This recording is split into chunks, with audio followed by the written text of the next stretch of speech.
Since the invention of cinema, Native Americans have been misrepresented and stereotyped in almost every way imaginable. Bloodthirsty savages, mighty warriors, wise elders, lazy drunks, technologically deficient, the list goes on. In over 4,000 films, Hollywood has shaped the image of Native Americans. From classic westerns to children's cartoons and blockbuster films, American cinema has perpetuated Native people as having no real depth, culture, or humanity. As Natives were forced onto reservations in the 19th century, they lived separate lives from many other American citizens.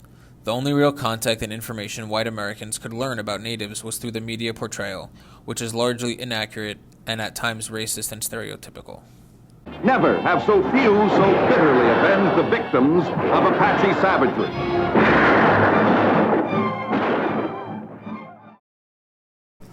Many of these stereotypes have also been shown in cartoons throughout American history, ingraining these negative images of Native Americans in the heads of young children. This scene from the cartoon Tom and Jerry shows the need for the white man to defend himself with firearms against even the perceived threat of a group of Native Americans.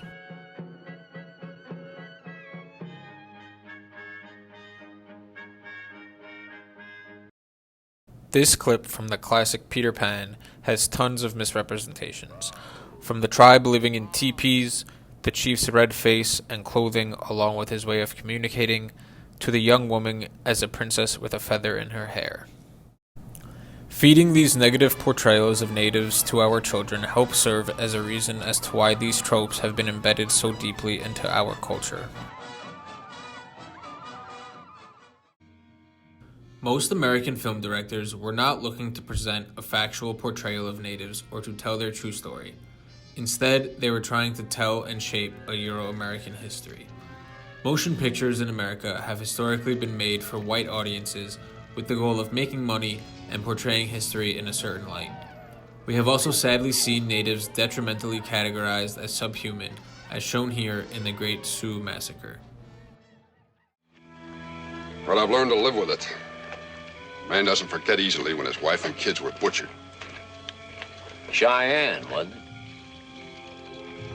Cheyenne, Apache, Blackfoot Sioux. They're vicious killers, all of them. They ain't even human. A man can't live on hate, Dakota.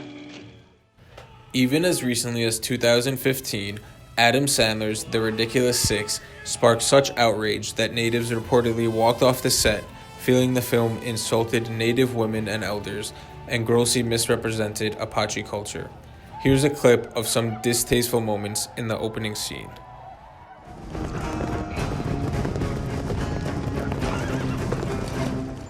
Well, looky what we got here.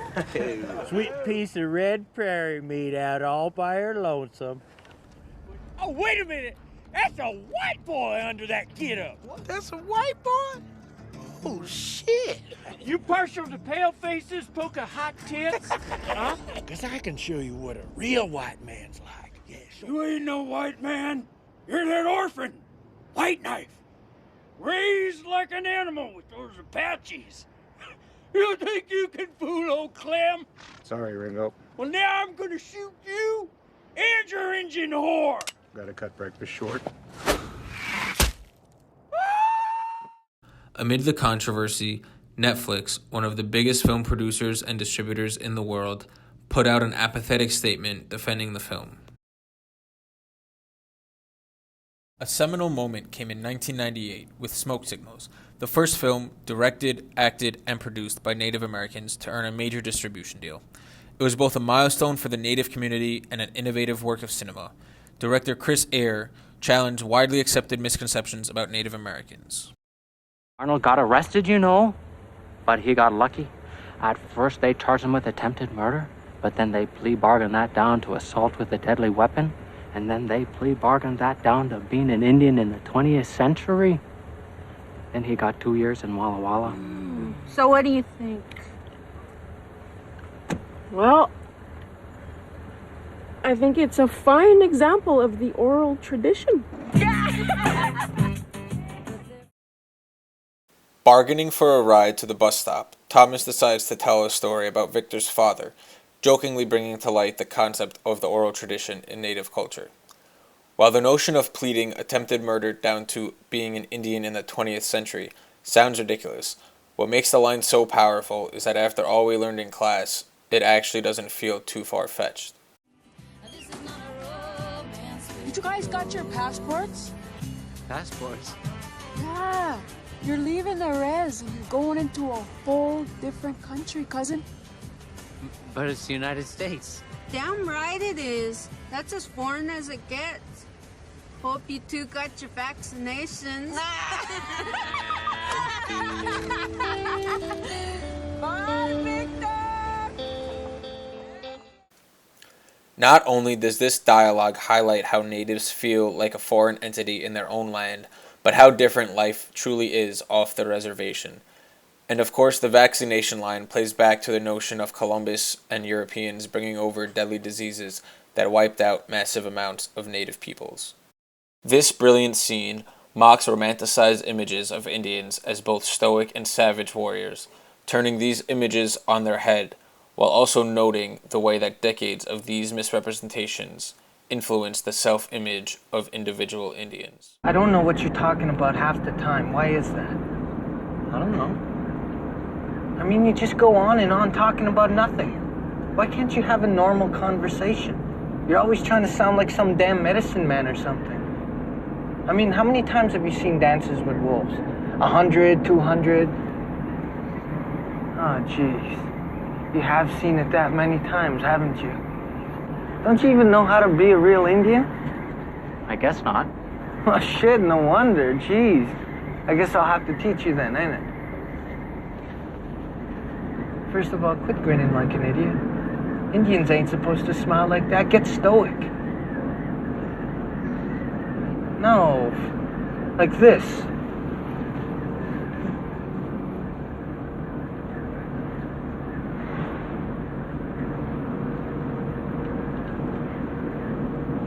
You gotta look mean or people won't respect you.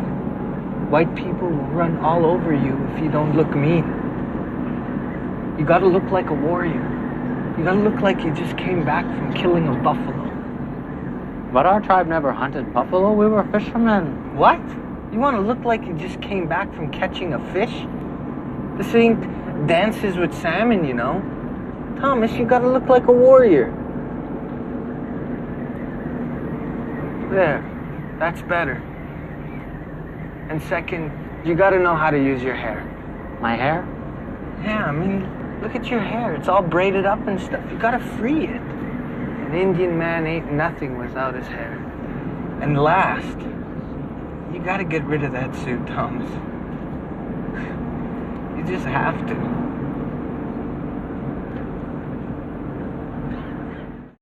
The brilliance of Smoke Signals is that it inverts many stereotypes perpetuated by white American cinema, making us reflect on these issues.